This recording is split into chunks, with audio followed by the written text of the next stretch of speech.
parole aux associations.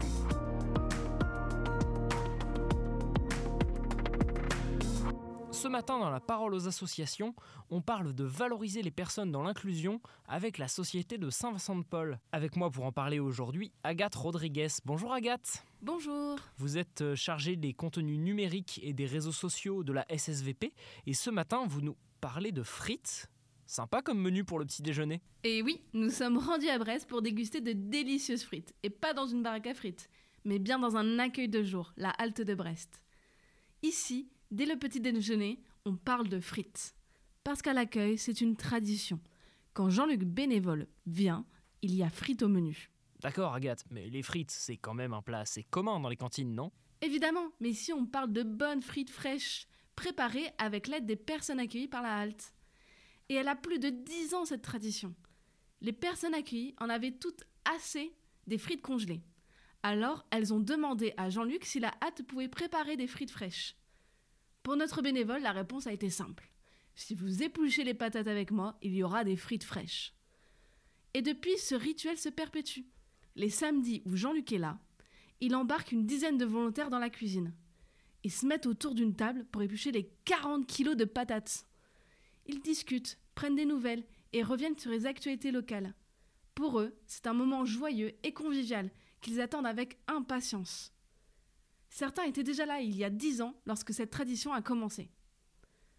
Ce jour-là, leurs frites vont accompagner du poulet rôti. Un bon repas chaud pour la 60aine de convives. Dites donc, il donne envie cet accueil. Évidemment, et il est essentiel. C'est le seul accueil de jour qui est ouvert les week-ends et les jours fériés à Brest. Pour toute une population fragilisée et isolée de Brest, c'est un havre de paix. Les personnes accueillies pourront savourer un petit déjeuner, du café frais, un repas chaud, ainsi qu'un goûter. Elles y trouvent des locaux chaleureux et confortables quand tout est fermé. Mais plus que de la nourriture, les personnes accueillies trouvent un endroit où elles sont écoutées. Il y a toujours un bénévole pour prendre le temps de s'asseoir avec elles. Certains commencent à bien se connaître, comme Jean-Luc et Robert, un habitué, qui partagent leur passion commune, les voitures. On crée du lien par la discussion, mais aussi par les activités. À la halte, on propose aux personnes accueillies de participer à des activités ou de rendre service. Et justement, inclure les personnes accompagnées, c'est important à la Société de Saint-Vincent-de-Paul ?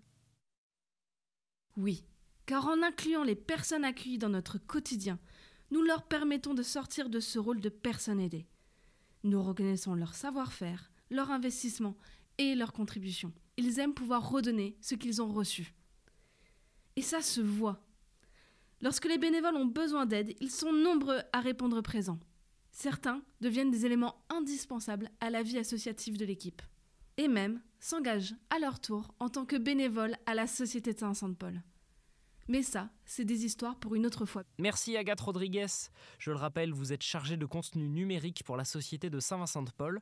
On peut d'ailleurs retrouver votre reportage à la halte de Brest en vidéo sur les réseaux sociaux de la Société de Saint-Vincent-de-Paul et notamment sur votre chaîne YouTube. En attendant, on se retrouve dans 15 jours pour une nouvelle chronique et vous pouvez d'ici là retrouver toute l'actualité de l'association sur le site ssvp.fr. Très belle journée à vous.